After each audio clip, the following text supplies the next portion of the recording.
Yeah, it's your boy that Glow Kid, and we back at again with another one for sure.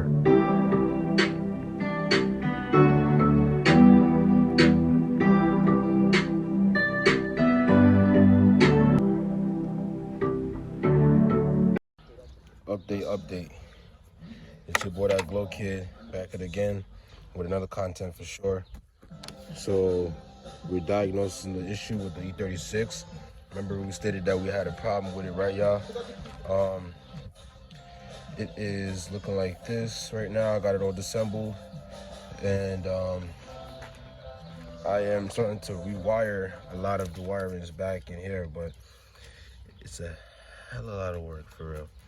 But I decided to start digging down in here. Once you go in here, like I said again, stay in tune with your boy that Glow Kid, man. We're doing it for sure. But anyway, don't mind my mess. But if we look down here, y'all, let me try to get some lighting for y'all down here. Well, we have the wiring harness right down here. You can see that right down there. There's 4 bolts. There's one 8mm. There's 2 up there. There's 4 of them. All right, it's a little bit hard getting the angles, whatever.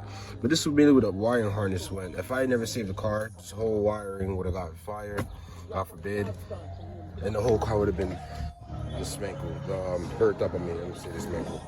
But anyway, we are getting that all dealt with. I'm gonna give you guys an update on the process on where we stand. I gotta get all this wiring out, and I'll probably be able to get a bettering angle view of what wire is where versus me just digging up in here and trying to, snigger down up in here. And it's bad, y'all. It's bad. It's very heartbreaking. I ain't gonna lie to y'all. I know what e36 always been looking like, but right now she's looking hurt.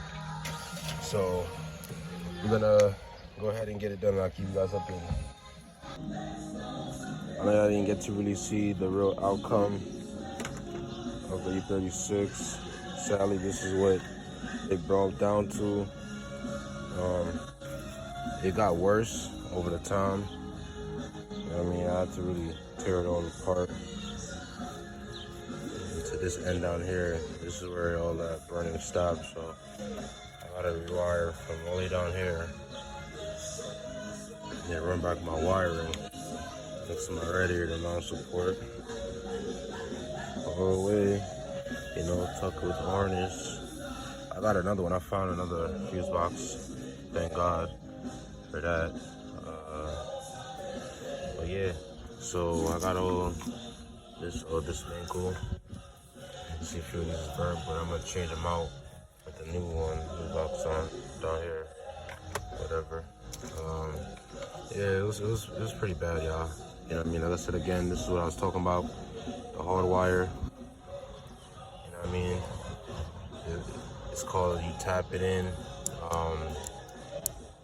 like that, and if it is a circuit that's continuously circulating, not like a fuse that when the fuse pops out, you can see in here, see the fuse is broken, so that saves problems like this to occur. But you can see a lot of wiring is just burnt up, so I'm gonna have to do a lot of splicing, repairing off of these and taking from that and getting it all done. I'll give you guys an update on what will be the next outcome with this here. Since I cut the wire and the car doesn't start now, due to obviously no power, battery and everything is all dismantled right now. So it's a little tragedy, but hey, things happen, y'all. It's your boy that Glow Kid again, and we're gonna get it done. Here we go, we back at it again. It's your boy that Glow Kid. All right, y'all. So give you guys a little rundown on the update of what I did. As you can see, there's a lot of wiring. The wiring on the vehicles, on certain vehicles, well, wiring overall has color codes. So you see how this will have a gray, a hard gray, and a light yellow. All you have to do is just color code match. Don't ask me what exactly this wiring itself signifies for. I'm not 100% sure. That's what it goes down to. owner's manual, or if not, you go down to the diagram of what each exactly wiring on a harness, the color code stands for, and you get that answer. This is a new harness that I got from a 94 BMW 3 Series.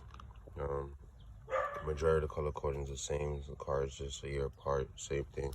But what I did was, like I said again, this is for the fuse box. Still have a few little things to do. All I did was just run over these wiring, make sure that there's no raw ends like this to cause any spark or fire. So just put electrical tape around it. Electrical tape is obviously, safe to use. And I'm still gonna wrap it around and try to keep it in a bundle and tucked up. A lot of work, y'all. A lot of work overall. So then after I did that, finished doing the wiring for the fuse boxes and things like that, and then the offshoots with the wiring that runs off and runs down to the car. I just splice them, separate them, tuck them to the side. Tuck the rest of them to the side. Like I said, I'm not really done. You can see I still have to splice these off, but I was just trying to get this up and out the way, trying to get the car done for today. But you see it did bad damage. It's pretty severe. Just coming along a little bit. And what I'm gonna do now is just go ahead and, like I said again, color code match. Splice to each ends, connect the wiring, and all I gotta do is just run it and follow the coding and tuck the wiring back into the side. Gotta splice and run back this here for my cruise control if it's ever gonna work again. I pray to God it does. And then obviously, you got my fog light. You got a few little things in the wiring. It just tucks and goes underneath, right around, and it goes right to this end, y'all. Alright, so I'm gonna give you guys an update with that once I get further on that. Alright, this is the following update. So far, I got this fuse box all assembled and put back into place. You can see, all I gotta do right now is just finish bolting it down. These are T20, if I'm not mistaken, T17, something like that. I don't got the tool in me right now, but it's one of those T2s. The majority of the fuses are misplaced right now due to the fact of the old harness, and wiring was pretty beat up, so I plugged off the majority of the relays. Don't exactly know if they are relocated in the right pattern form of the diagram. I would have to probably just go back over that. But all I really have left is to really just tuck these up. And I have 1 and 2 wires that's not color code matching. So I got this harness wire from a 94 or 92 BMW 3 Series. So you may have 1 and 2 things that's different than the 93, I'm assuming, 100% sure. But for the most part, all I have left is just these few little knickknacks, guys. I'm gonna give you guys an update. I already gave you guys this following step, and then just got this to really finish up. All right, so let's see if we can get this BMW back up and running, y'all.